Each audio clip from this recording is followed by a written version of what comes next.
If there's one concept you remember 30 years from now, it really is this. And that is, your sleeping brain is highly, highly intensively active. You spend your days doing all sorts of important things, making decisions, solving problems, managing complexity, and encoding a ton of new information. But here's what many, if not most, high performers don't fully grasp, or maybe they just find it hard to believe. But some of the most essential cognitive work you do happens while you're asleep. It sounds counterintuitive, I know, but it's true. We now have decades of high-quality science demonstrating this fact across multiple cognitive domains and many different laboratories, including my own. Yet after years trying to get this point across in corporate workshops and the classes I teach at Notre Dame, I still find that people are resistant to the idea. So in this video, I'm going to explain why your sleeping brain might just be your biggest competitive advantage and show you what your sleeping brain is really doing. Because once you see this, I just don't think you'll ever think about sleep as downtime or just rest again. So I'll say it again. Your sleeping brain is highly intensively active. Why am I putting so much emphasis on that? It's because most people think that sleep is just a time when the brain and the body are powered down and switched off. It looks like everything's resting, right? You're not moving. The body may be at rest, but the brain, not at all. It is on fire because sleep is a privileged time for you to do things like consolidate your memories. Memory consolidation is simply the ability to take newly encoded information, new things that you've learned, and to actually commit it to permanent storage in the brain. Sleep is where that happens. Think about what this means for your work. That presentation you rehearsed, that strategy you've been developing, that difficult conversation you're preparing for. Well, sleep is when your brain actually consolidates it, meaning the brain moves it from a fragile, temporary storage site into permanent, accessible memory. So if you skip the sleep, you're essentially hitting delete on so much of what you've learned during the day. So sleep is wildly active. If you're not sleeping, your brain isn't active. It's not that it's resting, it's that it's active, and it's active in a way that allows you to truly be at your cognitive and emotional best. If you go out and you ask people at work or on the street, hey, what is sleep? What does it do? You will invariably get answers like, well, it's just a time where the brain rests and it rejuvenates and restores things. And it does restore things, but it does so much more than that. And what it has to do for you truly is active. It is a type of intelligence that you simply can't compute during wakefulness. Your brain can perform these incredible creative feats while it's sleeping that it physiologically cannot do while it's awake. So ask yourself, why on earth have we evolved to spend 1/3 of our lives sleeping if it isn't necessary? Would nature do that? No, it really wouldn't. Sleep exists because it's essential, not just for your ability to live a healthy life, but for your ability to be at your cognitive, intellectual, and emotional best.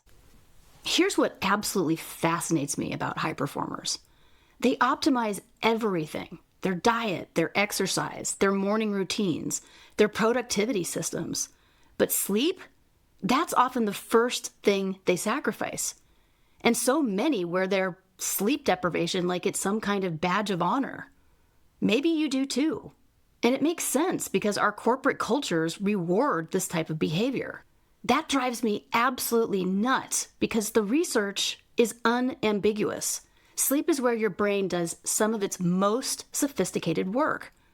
Things like problem solving, creative insight, the ability to connect disparate ideas, to see patterns in data that others may not be able to see, solidifying new learning.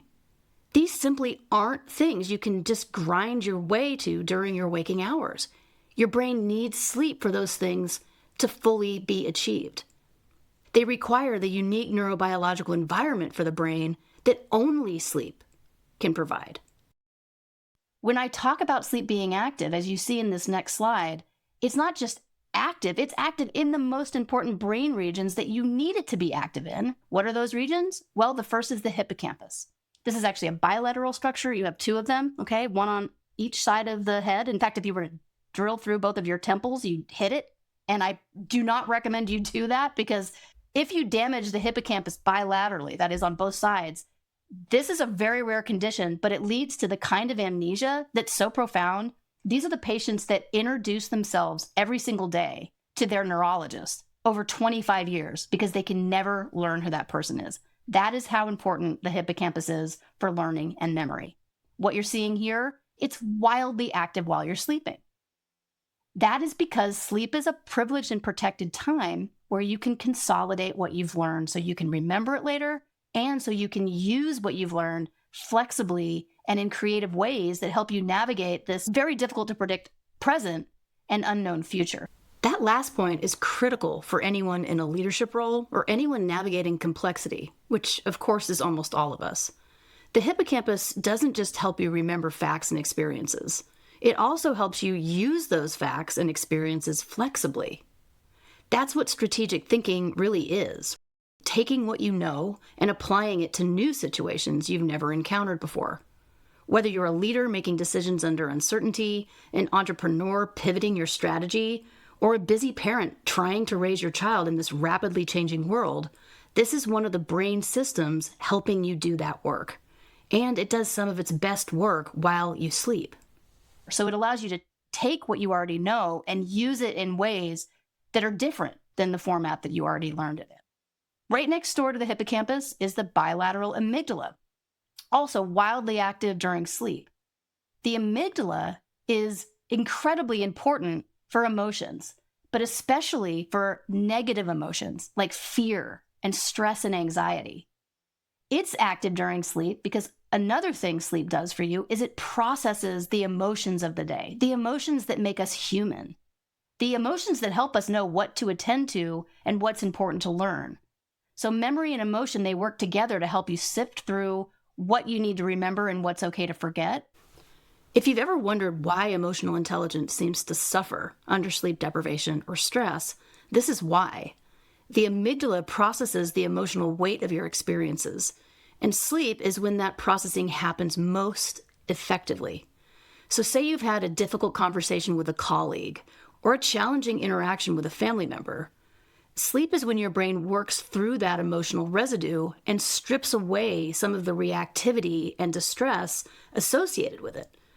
And that allows you to calibrate emotionally and to think more clearly the next day. Without adequate sleep, those emotions don't get processed. Instead, they accumulate.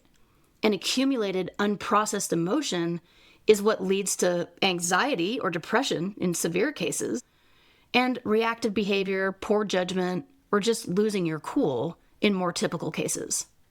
If you're still with me at this point, I'm curious, tell me in the comments, has this ever happened to you after a period of poor sleep? It has certainly happened to me. In addition to helping you consolidate memories, that amygdala activation is also helping you regulate your emotions. But it can't do that alone, all right? So the amygdala is active because you're processing the emotional tone of your experience throughout the day, and frankly, your experience throughout your life as a human. But also wildly active during sleep is a region called the ventromedial prefrontal cortex and the anterior cingulate. These are much more newly evolved systems in the medial prefrontal cortex, which is right here behind your forehead.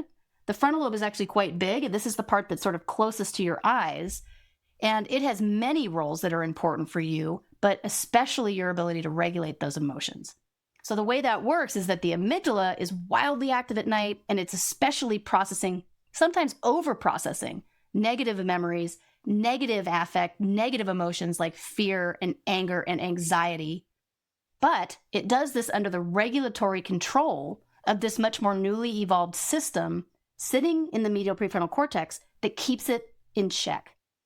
So I don't want to denigrate the amygdala. You need your amygdala to make good decisions. Our emotions are incredibly important. The problem is when they get out of control. Then they can spiral out into an anxiety disorder or a case of clinical depression. So you need to process those emotions. You need to let them help you learn what's important about the world.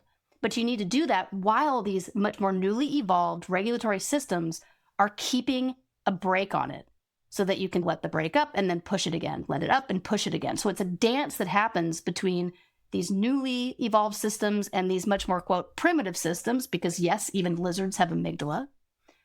But by regulating the amygdala system, you're able to utilize your emotions in a way that's adaptive, that helps you make good decisions, that helps you figure out how to talk to people, to navigate emotional dynamics. This dance between your emotional brain and your regulatory brain is essentially what we call emotional intelligence in action. The ability to feel your emotions and to let them inform your judgment, but not let them completely hijack your behavior.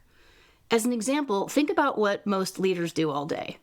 Navigate interpersonal dynamics, give difficult feedback, stay composed under pressure, read the room, things like that.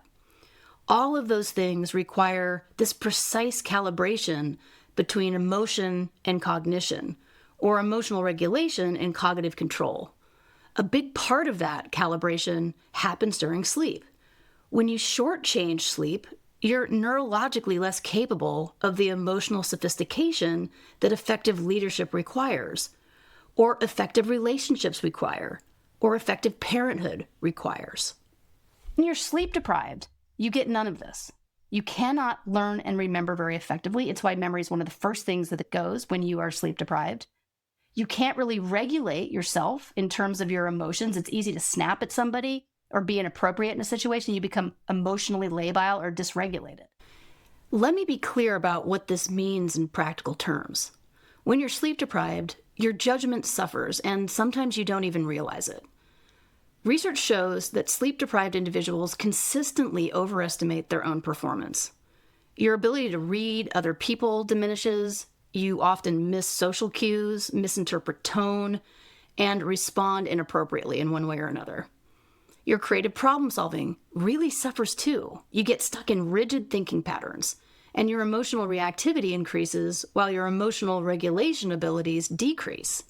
That's a recipe for the kind of behavior that can really damage relationships. I've even seen it derail careers, and it certainly undermines everything you're working toward. The irony is that people who sacrifice sleep to get more done often end up doing lower quality work. They also end up making worse decisions and creating problems they then have to spend time fixing. So if you're not sleeping, your brain isn't active. It's not that it's resting, it's that it's active, and it's active in a way that allows you to truly be at your cognitive and emotional best.